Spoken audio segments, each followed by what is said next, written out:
ሴትየዋ ናት አሉ። አንድ ረዳት የላትም፣ ግን ልጅ አላት። ለስሙ ግን ወልዳለች።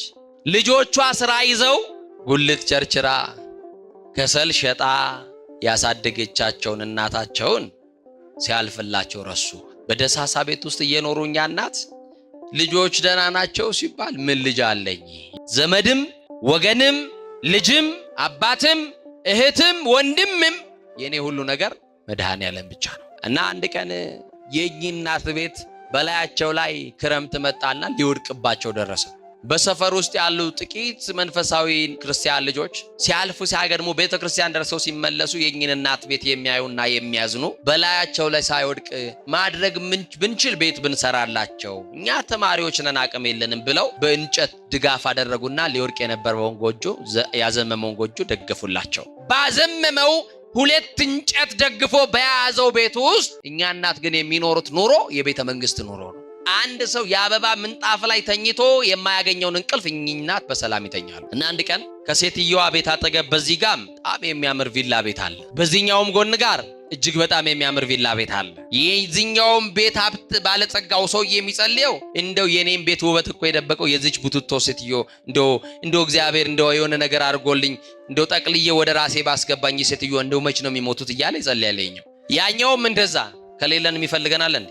በነገራችን ላይ ድሃ አይሰማም አይደመጥም። ታውቃላችሁ? የሌለው ሰው እውነት ተናግሮ ይደመጣል? እውነት ቢያወራ እንኳን አይሰማም። ባለጠጎች ፊት ለፊት የተሰበሰቡ ሰዎችን እዩዋቸው፣ ታዘቧቸው እስቲ። ባለጠጋው እየዋሸ እውነት ተብሎ ይነገርለታል አይደል? አቤት ሲወደስ የማያስቅ ነገር ተነግሮ ሲስቁለት አይታችሁ ታውቃላችሁ? በቃ ላለው ሰው ነው ሰው የሚስቁ። ለሌለውማ ማን ያዳምጦት?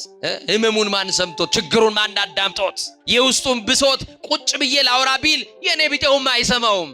እኚህን እናት ጎረቤት በዚህ ይጠላታል፣ በዚህም ያለ ጎረቤት ይጠላታል።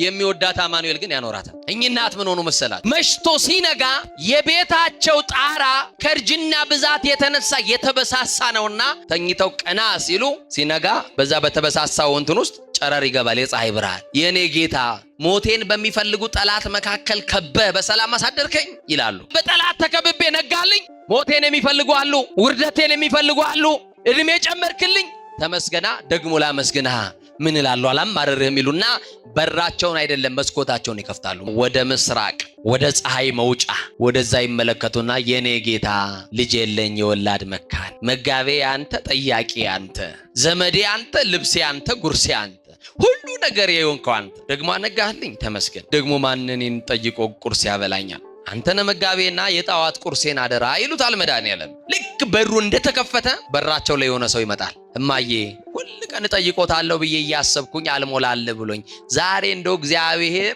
ፈቃዱ ሆነና ልጠይቆት እቺን እስቲ ለጣዋት ቁርስ ይበሏት ይመርቁኝ ይላቸውና ይወጣል። በመስኮት ይጠይቁና በበር ይቀበላሉ።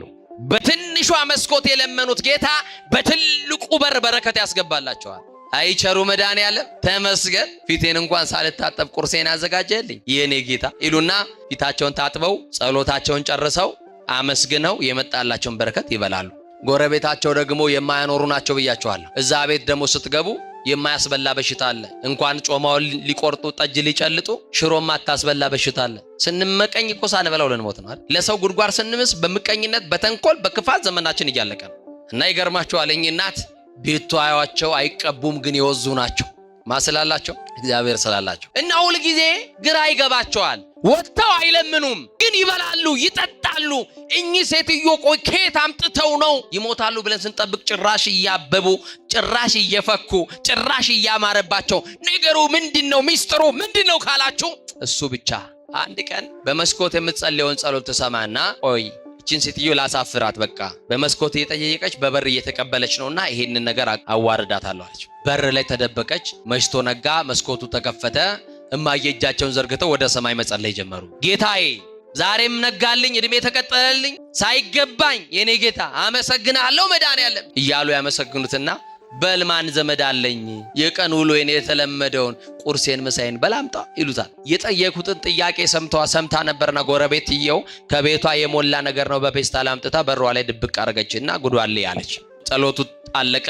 መስኮቱ ተዘጋና ምኑ ተከፈተ። በሩ ሲከፈት በር ላይ የሆነ የተቋጠረ በረከት በሆነ ላስቲክ አለ። መድኃኔዓለም አለ እስከ ዛሬ ሰው ልከ ነበር የምታመጣው፣ ዛሬ ብለህ አንተ አመጣህ ማለት ነው። እስከ ዛሬ በሆነ ሰው ላይ ነበር ምልክልኝ። እንዴት ብትወደኝ ነው በሬ ላይ ደግሞ አምጥተህ የጠየቅኩትን ጥያቄ አስቀምጠህልኝ የሄድክ? ምስጋና ይድረስ፣ ሌላ ምሰጥ አንዳች ነገር የለኝ ብለው መሬት ላይ የነበረውን በረከት አፈፍ አድርገው ሲያቅፉ ማተደብቆ እያየ ነው ጎረቤት። አንቺ ጉደኛ ደግሞ መድኃኔዓለም ሰጠኝ ልትይ ነው? እኔ ነኝ ያስቀመጥኩት አስቀምጪው አለች። ረረረ መድኃኔዓለምን አውቀዋለሁ። መድኃኔዓለም ሰጠኝ ብለሽ ነው አሁን ኤምፔስታ ላይ ያሹ? አዎ የኔ ጌታ ንጉስ ነው። እና ምንድነው የምትይኝ? እና ከዙፋኑ ወርዶ አመጣልኝ ልትይ ነው እንዴ አለቻት ጎረቤት። አይደለም እናሳ አንቺ አሽከሩ በአንቺ አሽከሩ ልኮልኝ ነው አለች ይባላል።